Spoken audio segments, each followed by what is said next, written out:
ये भारतीय जनता पार्टी है भैया, यहाँ कोई किसी का खास नहीं होता है। तो मुझे तो ऐसा लगा जैसे सरकार गिरी ना भैया, तो मुझे ये लग रहा कि मेरे लिए गिरी थी। मैंने केवल ईश्वर से यही मांगा था। पूरे राजनगर विधानसभा क्षेत्र में जितनी विधायक जी की नहीं चलती उतनी अरविंद पटेरिया की चलती है। हाँ, ये सही बात है और हम भी ये चाहेंगे कि हमारा जिला कुशनगर उनका भी अधिकार है, लेकिन टिकट मांगना सबका अधिकार है। मतलब एक दूसरे में मारा मल तक हुई है पालू को लेकर के। केवल एक आरोप है इनके पास क्या लगाने के लिए, ब्राह्मणवाद। हम बीडी को बड़ा नेता बनाएंगे। झूठ बोलते हैं जो इस तरीके से बोलते हैं माननीय सांसद जी के लिए। जब से भारतीय जनता पार्टी की सरकार आई है, भयानक रूप से सामंतशाही थी कि लोग बेचारे बोलने में डरते थे। जब वो वोट देते हैं तो हमारा धर्म बनता है उनके लिए काम करना। हमारे विधायक जी यहाँ विधायक हैं, सामने वाला ना निकलता है, ना मिलता है, ना जुलता है, ना सुनता है।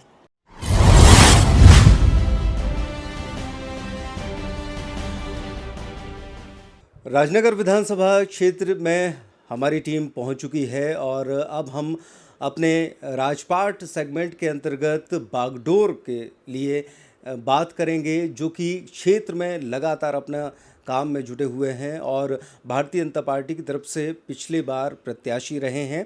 बहुत ही कम मार्जिन से उन्हें पराजित होना पड़ा, लेकिन पिछले 5 साल से और उसके पहले से लगातार क्षेत्र में सक्रियता बनी हुई है।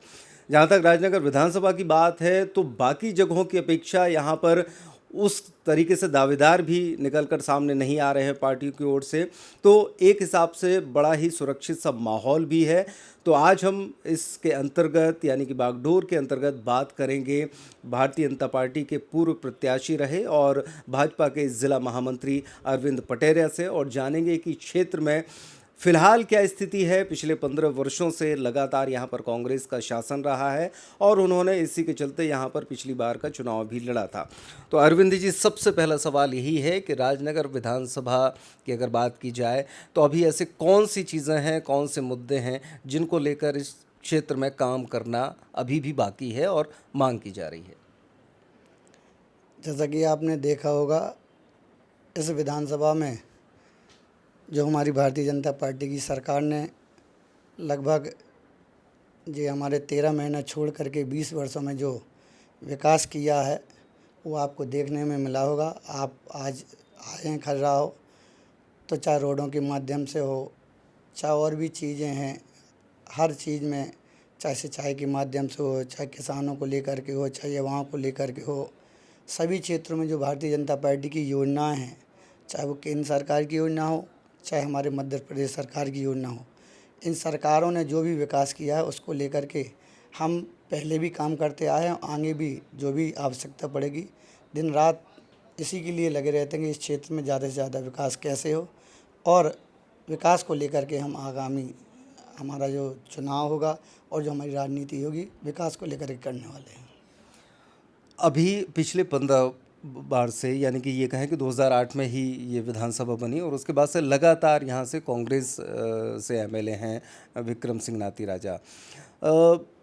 क्या चीज़ें हैं जिनको लेकर आप जब फील्ड पर जाते हैं तो कौन सी ऐसी चीज़ें सामने आती हैं जनता के माध्यम से जिनको लेकर जनता चाहती है कि इस बार अरविंद पटेरिया ही हमारे नेता बने? मैं आपको बता दूं कि 15 साल नहीं, ये विधानसभा चूँकि खर्राहो से उस साइड का जो एरिया था वो छतरपुर विधानसभा में पड़ता था, तो लगभग आधी विधानसभा का तो 20 साल हो गया। और जो ये राजनगर बेल्ट और लाकुशनगर बेल्ट है, इसमें लगभग 15 वर्ष से हमारे विधायक जी यहाँ विधायक हैं। तो अपन किसी की बुराई पे ना जा करके मैं केवल इतना ही कहूँगा कि जनता को जो अपेक्षा रहती है, जो नेताओं से, जो जनप्रतिनिधियों से उनकी अपेक्षा रहती है कि भाई हमारे बीच में आए, हमारे सुख दुख में रहे, हमारे विकास की बात करे। तो मुझे ये देखने में आया है कि जब मैं इस क्षेत्र में आया राजनीति के लिए, तो लोगों को राजनीति के प्रति कोई भरोसा नहीं था, नेताओं के प्रति कोई भरोसा नहीं था। उन्हें लगता था कि नेता आते हैं और आकर के चुनाव में वोट मांगते हैं और फिर चले जाते हैं, 5 साल नहीं दिखाई देते हैं। मैं सबको यही कहते कहते थक गया जब मैं इस क्षेत्र में आया कि भाई हम लोग वो नहीं हैं, हम लोग ज़मीन से काम किए हुए और नीचे से काम करते हुए यहाँ तक आए हैं। हम कोई राजघराने से या बड़े परिवार से नहीं हैं, हम केवल मेहनत करके यहाँ तक पहुँचे हैं। और हमने, चूँकि जो आपको पता होगा कि मेरा जो चुनाव का जो मार्जिन था वो बहुत कम था, और हारने के बाद मैंने जिस प्रकार से लोगों में तड़प देखी, वो जो परेशानी देखी, तो मुझे देख कर के ये लगा कि नहीं, जनता को ये सिद्ध करना पड़ेगा और जनता बेचारी वास्तव में परेशान है। तो मैंने लोगों को लगा होगा कि लोग ये कहते हैं कि भाई मेहनत की है, मैंने केवल जनता को देखते हुए कि जनता को ये था, यहाँ पता ही नहीं था कि जहाँ राजनीति से लोगों की मदद भी होती है, कोई सरकार से कोई लाभ भी दिला सकता है, जनप्रतिनिधि के प्रयास से कोई विकास भी हो सकता है। नहीं, लोग केवल एक चीज़ पर वोट देते थे कि भैया हमें क्या लेने देना, विधायक बड़े लोगों को बनना है और बने। तो मैं यहाँ पर आकर के मैंने यह दिखाया है कि अगर कोई जनप्रतिनिधि को चाहे और कोई नेता चाहे या कोई समाज सेवी यह चाहे कि हमें लोगों के बीच में काम करना है, तो लोगों का भरोसा भी जीता जा सकता है। और लोगों में मुझे देखने में, आपने भी देखा होगा कि लोगों में यह भरोसा आया है और यह हमारे क्षेत्र की जनता जान पाई है कि हाँ, नेता भी कुछ करते हैं। जब से हमारे इस क्षेत्र में माननीय सांसद जी आए हैं, आपने देखा होगा चारों तरफ जो रोडें हैं, आप देख रहे होंगे रोडों का जाल चारों तरफ, और इतने सुंदर रोड आपने देखे होंगे। हम लोग ये देखते थे कांग्रेस सरकार में कि गड्ढों में रोड कहाँ मिल जाए, आज देखते होगे डामर नहीं। हम लोग ये सोचते थे कि जाने के पहले खर्राव से जब हमें छतरपुर जाना पड़ता था तो लगता था ये गड्ढे भर जाएं, और आज आप देखते होगे एक तो 4 लाइन बमीठा से जो छतरपुर के लिए है, और वहाँ से और चारों तरफ जो सीसी रोड पड़े हुए हैं, चाहे आप जा कर के राजनगर से विक्रमपुर देख लें, राजनगर से गंज देख लें, राजनगर से कुरेला देख लें, डुमरा से डहर्रा देख लें, हमारी विधानसभा में संजय नगर से आप पठा चितहरी देख लें, और लव कुश नगर से आप महोबा देख लें। ऐसी कई सड़कें हैं कि जो आपने देखी होंगी, वो सीसी हैं, इतनी मजबूत हैं कि 20 साल तक कुछ नहीं होने वाला है। तो ये जो सीसी रोड की बात हो रही है स्टेट हाईवे या अंदर ग्रामीण क्षेत्र में, तो ये किसके खाते में जा रही हैं? ये विधायक के खाते में नहीं जाएंगी? नहीं, आप खुद ये इतना जान सकते हैं कि भाई करने वाला कौन होता है, सरकार के लोग होते हैं, जो सरकार में बैठे हुए लोग होते हैं। विधायक जी के द्वारा मैं ये नहीं कहता कि प्रयास, अब मुझे नहीं पता, लेकिन ये मुझे पता है कि जब से सांसद जी आए, नहीं तो ये तो पड़ी थी रोडें। चूँकि सरकार, तो ये अंतर होता है कि एक सरकार का अगर विधायक हो तो एक अलग तरीके से विकास की स्पीड होती है, और एक जैसे निरंकुश कोई जनप्रतिनिधि हो तो वो जब चर्चा ही नहीं करेगा, पीछे नहीं लगेगा, कुछ नहीं। वो ही देखा होगा आपने कि 2 साल तो पूरी जो 13 महीने की सरकार थी, लोग बेचारे धूल खा कर के थक गए, कई बीमार हो गए, अस्थमा के मरीज हो गए।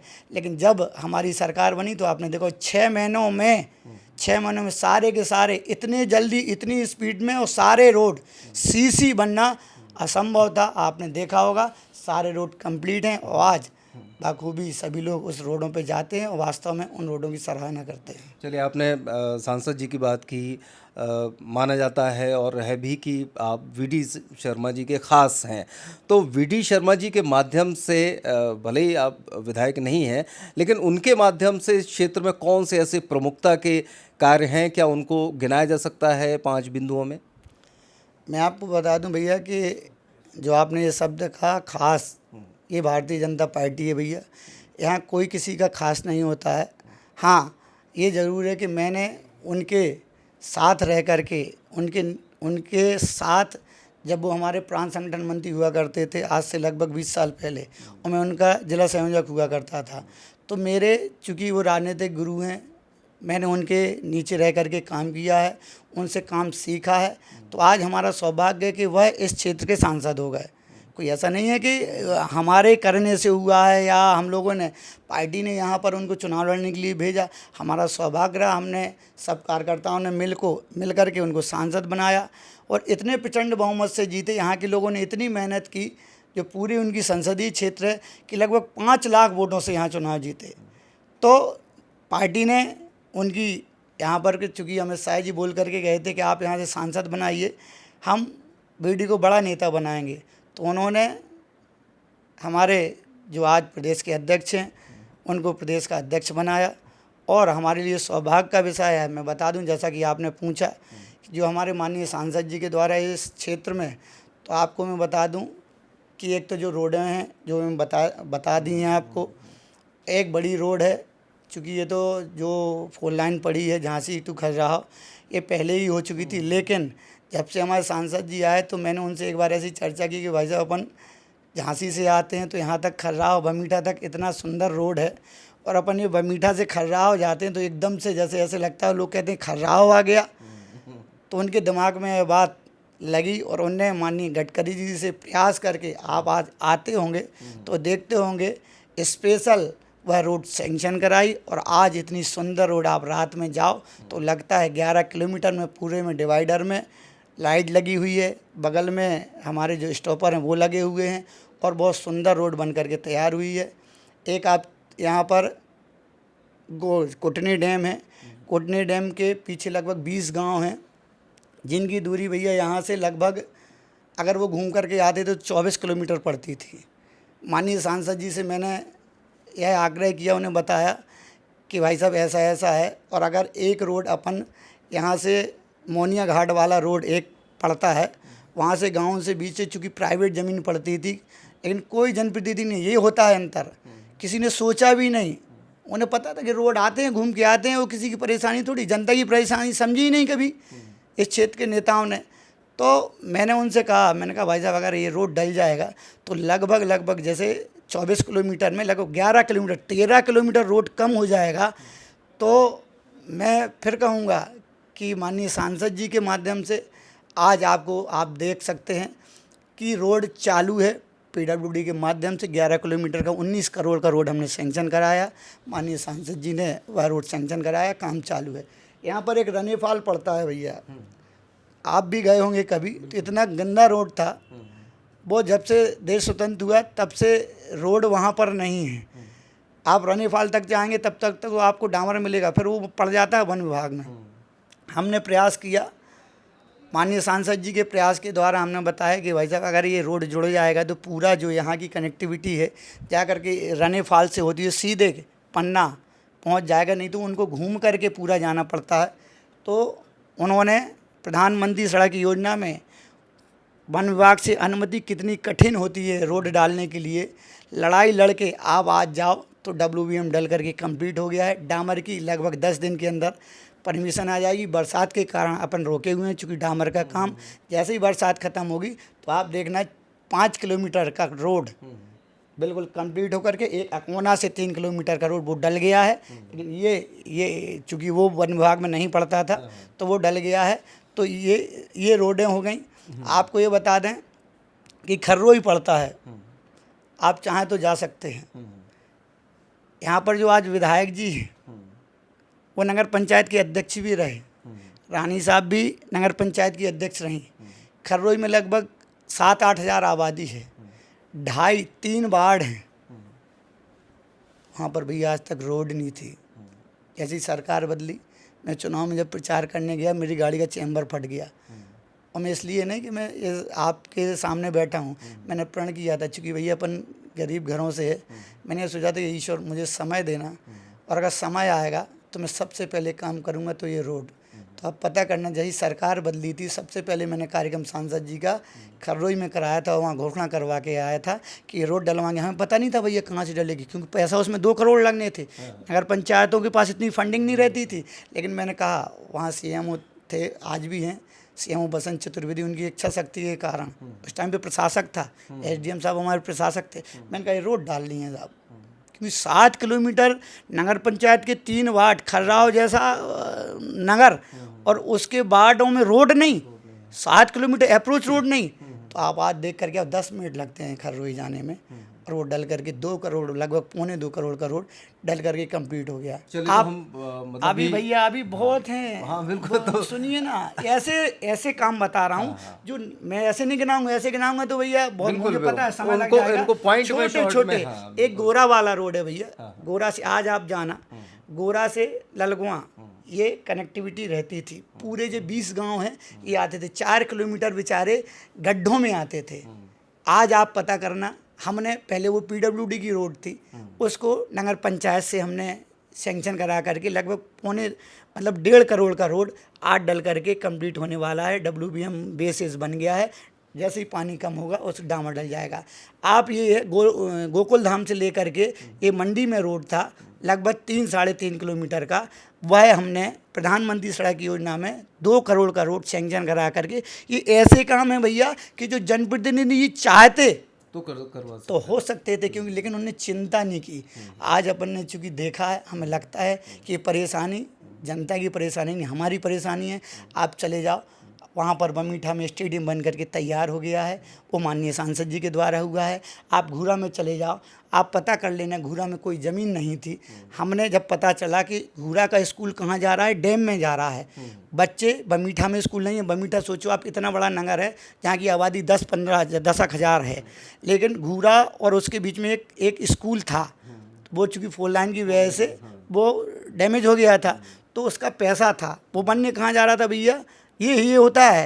लेकिन मुझे पता चला कि स्कूल वहाँ जा रहा है। तत्कालीन कलेक्टर शीलन सिंह साहब थे, मैंने उनसे कहा कि स्कूल वहाँ नहीं जाएगा साहब, बच्चियाँ कैसे जाएंगी जंगल में, वहाँ से 3-1.5 किलोमीटर 2 किलोमीटर, वो नहीं होगा। वो बोले कि नहीं, पहले से एक बिल्डिंग बन चुकी थी वहाँ पे लगभग 15 लाख रुपए की पंचायत ने। तो मैंने कहा कि नहीं, आप पता कर लेना। वहाँ एक मैंने सेवरे से कहा कि भैया दान दे दो, वो मैंने दान पत्र लिखवाया। लेकिन एक वकील साहब को मैं धन्यवाद देना चाहूँगा, तिवारी जी हैं, उनने मुझे फ़ोन लगाया और बोले भैया 2.5 एकड़ पे यहाँ कब्जा किए हैं। तो आज आपने देखा होगा, उस तत्कालीन कलेक्टर साहब से मैंने बताया कि साहब वहाँ ज़मीन है, बोले नहीं है। RI ने भी बोला वहाँ कोई ज़मीन नहीं है। मैं स्पॉट पे पहुँचा, आप पता करना। मैंने बताया कि ये ज़मीन है, वहाँ सीमांकन हुआ। आज जो हो पाया है तो केवल और केवल पागलपन और जिद के कारण कि अपन को करना है। यहाँ पर सेंट्रल स्कूल के लिए आपको बता दें, बिल्डिंग कंप्लीट हो गई है। हाँ, शुरू वो अपन ने यहाँ से पूरे जो रिक्वायरमेंट थी 13 कमरों की, माननीय सांसद जी ने 20 लाख रुपए खुद की निधि से दे करके यहाँ पर जो यूथ हॉस्टल था उसके रूम कंप्लीट करा दिए हैं। आपको बता दें 35 करोड़ का स्टेडियम आया है माननीय सांसद जी के द्वारा।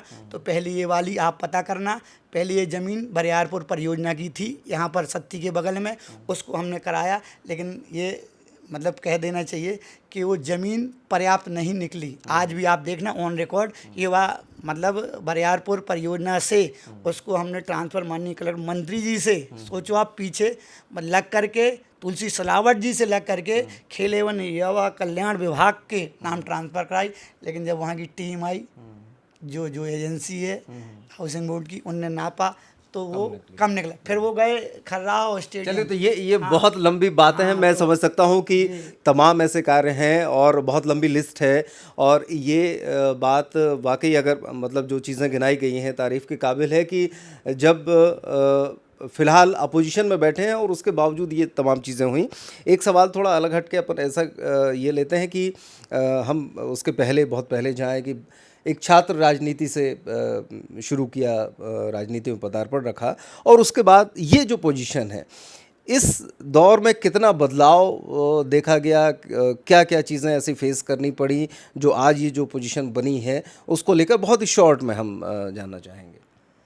चूँकि भैया आप लोगों ने बचपन से देखा है मेरे को, चूँकि मैं विद्यार्थी परिषद का जिला संयोजक रहा, कॉलेज की राजनीति करता रहा। कई चुनाव में तो मुझे याद है कि आप मतलब प्रोफेसर हुआ करते थे, तो हम लोगों ने कई बार आप लोगों से मतलब चूँकि चुनाव में कई बार आपने देखा, तो कोई हम लोगों को ये पता नहीं था कि यहाँ पहुँचेंगे भैया। वो तो संघर्ष करते रहे, पहले विद्यार्थी परिषद में रहे, विद्यार्थी परिषद से युवा मोर्चा में जिम्मेवारी मिली, उसमें काम करते गए। काम करते करते लगा कि भाई अब अपन ने संगठन में काम किया है, भाई चुनावी राजनीति में जाना चाहिए। हमें नहीं पता था भैया यहाँ में आ जा करके राजनीति, क्योंकि छतरपुर जो रहा है 20 साल मैंने राजनीति वहाँ पर की थी मैंने। लेकिन मुझे लगा कि भाई पार्टी 5 सीटों में तो जीतती है, एक सीट ऐसी है जहाँ भाजपा नहीं जीतती है। और मैं कोई ऐसा नहीं कि मैं, लेकिन मुझे लगा कि यहाँ प्रयास करना चाहिए, यहाँ आकर के प्रयास करना चाहिए। मैंने प्रयास किया, पार्टी ने मुझे टिकट दे दी। भैया मैं चुनाव लड़ा तो मुझे लोगों ने इस तरीके से कह करके भैया ये फाइट में नहीं है, चौथे में है। ठीक है, नए थे, लेकिन कुछ ना कुछ जीवन में अगर कोई असफलता मिलती है, कुछ ना कुछ सिखा करके जाती। तो मैंने यह प्रयास किया कि भाई हाँ मेरी कमियां क्या रहीं। मैं बहुत कम मार्जिन से भैया चुनाव हारा, लगभग 500-550 वोटों से चुनाव हारा। तो मैंने केवल ईश्वर से यही मांगा था, भगवान मदंगेश्वर से, कि हाँ ईश्वर मैंने बहुत मेहनत करके यहाँ तक पहुँचा हूँ, मुझे इतनी शक्ति देना कि मैं लोगों की मदद कर पाऊँ। तो मुझे तो ऐसा लगा जैसे सरकार गिरी ना भैया, तो मुझे ये लग रहा है कि मेरे लिए गिरी थी। अब क्या बात क्यों? क्योंकि मेरे मन में लोगों की मदद करने की इच्छा थी। हम लोगों को पता नहीं था कि सरकार गिरेगी, हम लोग इतने बड़े नेता नहीं कि हम लोगों की वजह से सरकार गिरी हो, लेकिन अपन को काम करने की जो जज्बा आया, फिर माननीय सांसद जी आए, फिर वो प्रदेश अध्यक्ष बने, सरकार बन गई, तो जो ये काम कर पाए रोज़ दिन रात। आप पता करना भैया, जिस दिन से हारा हूँ मैं रुका नहीं हूँ। अरविंद जी, ये क्षेत्र चूँकि लगातार जो है विक्रम सिंह यहाँ से जीतते रहे हैं, और ये पूरे क्षेत्र में सामंतशाही का बड़ा हल्ला होता था कि लोग परेशान हैं, प्रताड़ित हैं, तो क्या वाकई ये स्थिति थी, या आज भी वो स्थिति बनी हुई है, या फिर कुछ खत्म हुआ है, बदला है शिवराज सिंह सरकार में? आपको पता होगा कि जो ये सरकार आई थी मध्य प्रदेश में, दिग्विजय सिंह जी का जो शासनकाल था, मिस्टर बंटाधार का, यहाँ की जो नेत्री थी हमारी, जो मुख्यमंत्री रहीं आदरणीय उमा भारती जी, वो जो चुनाव में गई थी, तो आपने देखा हो इस बुंदेलखंड में सामंतशाही के विरोध में जाकर के वो लड़ी थी। आपने देखा होगा कि उन पर हमले तक हुए थे चुनाव में। इस क्षेत्र में ऐसी राजनीति रहती थी। सामंतशाह जब भारतीय जनता पार्टी की सरकार के पहले इस क्षेत्र में इतना भयानक रूप से सामंतशाही थी कि लोग बेचारे बोलने में डरते थे, कुछ कहने में डरते थे, मतदान करने में डरते थे। पता नहीं रहता था लोगों को कब 302 लग गए, कब 307 लग गए, कहाँ से ट्रांसफ़र कहाँ हो गया, झाबुआ फेंक गया, अलीराजपुर फेंक गया, बालाघाट फेंक गया। लोग डरते थे, कर्मचारी डरते थे, लोग डरते थे, झूठे केस लग जाते थे, ज़मीनें छोड़ जाती थी, कब्जा हो जाते थे। अब जब से भारतीय जनता पार्टी की सरकार आई है, लोगों में सुकून आया है। और आपने देखा होगा कि यहाँ पर जब अभी लगभग 4 साल से, इसके पहले यहाँ पर जो भारतीय जनता पार्टी के हमारे जो बेचारे कार्यकर्ता रहते थे, वो सारे संघर्ष करते रहते थे। बाद में कोई छल छद्रम करके ये जरूर चुनाव जीत जाते थे, लेकिन इस क्षेत्र की जनता हमेशा अपने आप को ठगा महसूस करती रही, और वह सामंतशाही के खिलाफ आज भी है। हमारे निगम साहब थे, 3 बार विधायक बने, वो केवल सामंतशाही के विरोध में काम किया करते थे। आपने देखा होगा कि उस क्षेत्र से जो विधायक बना करते थे। तो मेरा ये कहना है कि अब बुंदेलखंड में सामंतशाही जो रहती थी वो कम है। भारतीय जनता पार्टी की सरकार में लोगों को एक स्वतंत्रता की सांस लेकर के अपना स्वतंत्र जीवन जीने का अधिकार मिला है। ये भारतीय जनता पार्टी है। लोग कहते हैं क्षेत्र में कि इस पूरे राजनगर विधानसभा क्षेत्र में जितनी विधायक जी की नहीं चलती, उतनी अरविंद पटेरा की चलती है। इसका क्या राज है? नहीं, ऐसा नहीं है। चलना, कोई सोच में अंतर रहता है भैया। कोई चलाता है तो चला करके प्रॉपर्टी इकट्ठी करता है, गुंडागिर्दी करके प्रॉपर्टी इकट्ठी करता है, पूंजी बनाता है, संपत्ति बनाता है, और गुंडागिर्दी करता है, अपना प्रभाव दबदबा दिखाता है। तो आपने देखा होगा भैया, हाँ, राजनीतिक क्षेत्र में काम करते हैं, और अगर नहीं चलाएंगे तो कैसे कौन सुनेगा। मैं कोई दबाव बना करके अधिकारी प्रेम से भैया कह करके, सर कह करके बात करता हूँ। हाँ, ये सही बात है कि मैं लोगों के काम करा पाता हूँ। मुझे चूँकि खुद इच्छा है लोगों की मदद करने की, लोगों के लिए काम करने की। तो लोगों को तकलीफ़ केवल इसमें है, लोग सदियों से, जब से देश स्वतंत्र हुआ तब से चलाते रहे, किसी ने चर्चा नहीं की, किसी के पेट में दर्द नहीं हुआ। आज एक सामान्य परिवार का लड़का संघर्ष करके, आपने देखा होगा, विद्यार्थी परिषद से लेकर के, युवा मोर्चा से लेकर के, भाजपा में काम करते हुए आज इस क्षेत्र में यहाँ पर काम कर रहा है और लोगों की मदद कर रहा है। दिन रात लोगों के लिए लगा हुआ हूँ, दिन रात। ये आपको पता है कि मैं कितनी मेहनत करके लोगों की मदद कर रहा हूँ। तो लोगों को पेट में दर्द केवल इसीलिए है कि ये लोगों के काम क्यों करा रहा है। हम तो बिना काम के जीतते थे, 15-15 साल से जीत रहे हैं, ना निकलते थे ना मिलते थे, वो जीतते थे। आज लोगों को काम की इच्छा होने लगी है, लोग काम की चर्चा करने लगे हैं। तो ये उड़ा दो कि अरविंद पटेरा की वजह से यहाँ का राजनीतिक परिदृश्य बदल गया, लोग बाहर निकलने लगे। वो दिखेगा भैया आपको। अभी आपको ये जो चुनाव हुए थे, चाहे वो नगर पंचायत के हों, चाहे जनपद के हों, आपने देखा होगा एकदम से परिवर्तन आया है। लोग जागरूक हुए हैं, लोग समझ गए हैं कि राजनीतिक जो जनप्रतिनिधि हैं हमारे, उनसे विकास होता है, उनसे काम कराया जाता है, और जब वो वोट देते हैं तो हमारा धर्म बनता है उनके लिए काम करना। हमारा धर्म बनता है कि रात को अगर 2 बजे भी उनको तकलीफ़ है तो हम उनके सुख दुख में खड़े हों। हम कहते हैं, जब चुनाव में जाते हैं तो हम कहते हैं कि हम तुम्हारा साथ देंगे, और जब हम जीत जाते हैं तो घर बैठ जाते हैं। हम निकलते नहीं हैं। तो मैंने ये राजनीति बदलने का प्रयास किया है भैया। दिन रात मैंने तेरे को लोगों को ये बताया है कि नेता काम करता है, हमें अपने नेता से काम लेना चाहिए। और मैं ये मानता हूँ कि अगर जनता काम नहीं लेती है तो वो जागरूक नहीं है बेचारे, वो सीधे हैं। तो मैं उनको जगाता हूँ और मैं खुद कहता हूँ कि आप आओ मेरे से काम कराओ। और जब मैं लोगों के काम कराता हूँ तो लोगों को काम का परिणाम दिखता है, तो वो इस तरीके से मुझे बदनाम करते हैं कि एक ही चल रही, एक ही चल रही। तो केवल इनके पेटों में दर्द है कि इनकी बंद हो गई और एक काम करने वाले की चलने लगी है, इसलिए ये चिल्लाते घूम रहे हैं। तो अब आखिरी सवाल ये है कि जनता के बीच में अब जब जाएंगे तो किन मुद्दों को लेकर जाएंगे, जनता से किन बातों को लेकर आशीर्वाद लेंगे? हम जनता से यही कहना चाहेंगे कि आपने 20 साल से एक आदमी को देखा है, 20 साल पर्याप्त समय होता है, एक पीढ़ी बदल जाती है।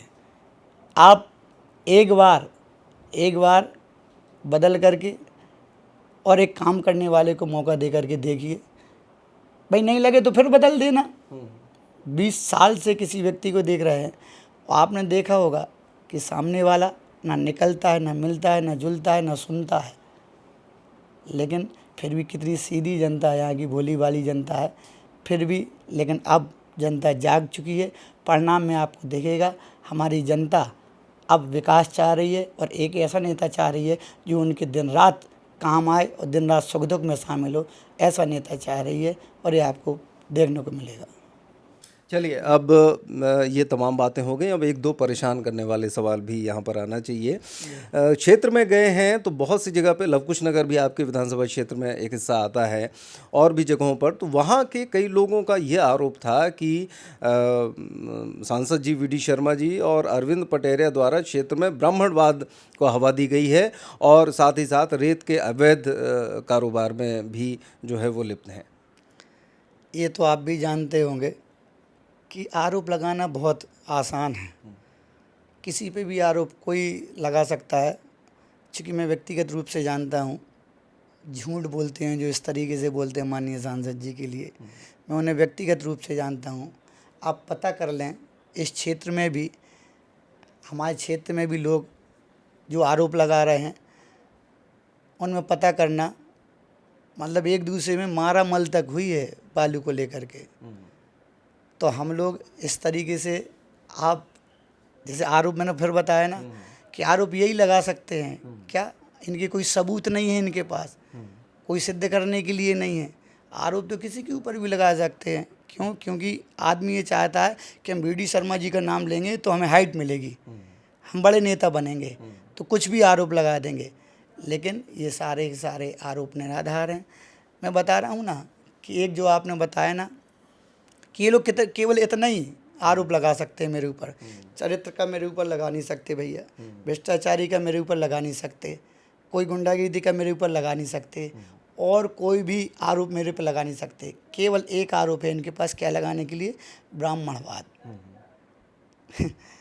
मैं इनसे पूछना चाहता हूँ कि 13 महीनों में जो देखा है लोगों ने, वो सब जानते हैं। आपके फैला कौन रहा है? फैला कौन रहा है? जिनको तकलीफ़ है, पूछो ना, आप क्षेत्र में जाकर के आपने पूछा होगा। गरीब जनता कभी नहीं कहेगी गरीब जनता, क्योंकि मैंने जाति देख करके काम नहीं किया है भैया। मैंने दिन रात जनता के बीच में रह कर के काम किया है और जो बेचारा परेशान है उसकी मदद करने का प्रयास किया है। लवकुश नगर को ज़िला बनाए जाने की मांग बहुत पुराने दिनों से उठ रही है, बहुत पुरजोर मांग है, उस मांग का कितना समर्थन है आपको? चूँकि लवकुश नगर हमारे संघ की दृष्टि से ज़िला है और हम भी ये चाहेंगे कि हमारा ज़िला लवकुश नगर बने, जिससे कि चंदला का क्षेत्र और हमारा लवकुश नगर का क्षेत्र विकसित हो पाए। और हम माननीय मुख्यमंत्री जी से, माननीय सांसद जी से हमने भी 1-2 बार बातचीत की है। तो समय आने पर, जब भी समय आएगा, उचित समय आएगा, तो लवकुश नगर ज़िला बनाने के लिए हम सब मिलकर के प्रयास कर रहे हैं। और माननीय सांसद जी और मुख्यमंत्री जी भी जब समय आएगा तो उसके लिए वह तैयार रहेंगे। आपकी पार्टी के पूर्व जिलाध्यक्ष और यहाँ के आपके सीनियर नेता डॉक्टर घासीराम पटेल भी इस बार पूरी जोर लगाए हुए हैं और वो दम ठोक कर कहते हैं कि वो इस बार चुनाव लड़ेंगे। ऐसी कंडीशन में क्या है कि भारतीय जनता पार्टी किसका विकल्प तलाशेगी? और अगर उनका तो ये भी कहना है कि ये जो बातें सुनने में मिली है कि उनको किसी न किसी तरीके से चुनाव लड़ना है, ऐसी कंडीशन में कैसे फेस करेंगे? शॉर्ट। देखिए देखिए राजनीतिक क्षेत्र में जो काम करता है तो हर की कोई ना कोई अपेक्षा होती है, और चुनावी राजनीति चूँकि हर व्यक्ति जो राजनीति करता है उसको लगता है कि हम निर्वाचन में जाएं, हम जनप्रतिनिधि बने, तो उनका भी अधिकार है। देखिए टिकट मांगना सबका अधिकार है, पार्टी में सभी दलों में सब टिकट मांगते हैं, लेकिन हमारा ये मानना है कि टिकट चूँकि एक व्यक्ति को मिलता है, एक व्यक्ति को टिकट मिलेगा, सारे लोग मिल कर के, चाहे उनको मिलें तो हम मिल कर के, और अगर मुझे मिलती है तो मेरा ऐसा मानना है कि सब हम चूँकि भारतीय जनता पार्टी एक परिवार भाव को लेकर के काम करते हैं, सब पार्टी के लिए के लिए काम करेंगे और पार्टी को विजय श्री दिलाएंगे। एक आखिरी सवाल है कि बीच में कुछ समय पहले ओबीसी मोर्चा द्वारा बड़ा हल्ला किया गया था, शोरगुल किया गया था और तमाम तरह की बातें फैलाई गई थी। ऐसी स्थिति में इस वोटर को साधने का क्या प्लान है अरविंद पटेरिया का? ये ओबीसी शब्द ढूंढा गया था, कुछ दो चार लोग हैं यहाँ पे कि जिनको ये लग रहा था कि हम इस नाम को लेंगे, ओबीसी लेंगे तो सारा ओबीसी, लेकिन अब इस क्षेत्र का ओबीसी ये लोग जान रहे हैं कि जैसे विचारों को इसके पहले मतलब सीधे लोग हैं तो उनको जो कह दिया तो वो बिना सोचे समझे भरोसा कर जाते थे, लेकिन अब वो समझदार हैं, वो विकास के साथ हैं, और जो उनके लिए खड़ा है वो उसके साथ है, जो उनके लिए मेहनत कर रहा है वो उसके साथ हैं, जो उनके लिए दिन रात उनकी चिंता कर रहा है वो उसके साथ हैं। मुझे पता है कि मैंने उनको भाई बना करके, दादा बना करके, चाचा बना करके, बहन बना करके, माता बना करके काम किया है, और मेरे उनसे पारिवारिक रिश्ते हैं। कोई ओबीसी समाज या कोई समाज से कोई एक से राजनीति नहीं करता है, सर्व समाजों से मिलकर के राजनीति या समाज बनता है या क्षेत्र बनता है, तो सभी समाजों को मिलकर के हम काम करते हैं और क्षेत्र में सभी समाजों का हमारे ऊपर सहयोग है। तो क्षेत्र के सभी समाजों का सहयोग है, चाहे वो किसी वर्ग की बात हो, किसी भी जाति की बात हो, उन तमाम लोगों से मिलकर अरविंद पटेरिया का कहना है कि वो आगे बढ़ रहे हैं। और जहां तक आरोपों की बात है तो उसको सिरे से खारिज करते हुए उसको विरोधियों की बात बताई जा रही है। इसी के साथ साथ जो क्षेत्र के विकास कार्य जो गिनाए गए हैं, जैसा कि आप देख रहे होंगे, तमाम तरह के जो क्षेत्र में सड़कें बनी हैं उसको लेकर भारतीय जनता पार्टी के प्रदेशाध्यक्ष और खजुराहो के क्षेत्रीय सांसद की मदद से उन्होंने बताया कि इस तरह के तमाम विकास कार्यों को अंजाम दिया गया। और इन्हीं तमाम मुद्दों को लेकर, इन्हीं तमाम बातों को लेकर और अपने पिछले 5 वर्षों से ज़्यादा के फील्ड में काम को लेकर एक बार फिर से अरविंद पटेरिया चुनावी मैदान में उतरने के लिए कमर कस के तैयार हो चुके हैं। आने वाला समय बताएगा भारतीय जनता पार्टी एक बार फिर से इस क्षेत्र से किसको प्रत्याशी बनाती है, और अगर अरविंद पटेरिया एक बार दोबारा प्रत्याशी बनेंगे तो ये तमाम मुद्दे लेकर जनता के साथ जाएंगे, जनता का आशीर्वाद लेंगे और भगवान मतंगेश्वर का आशीर्वाद लेंगे। बाकी आने वाला समय तय करेगा।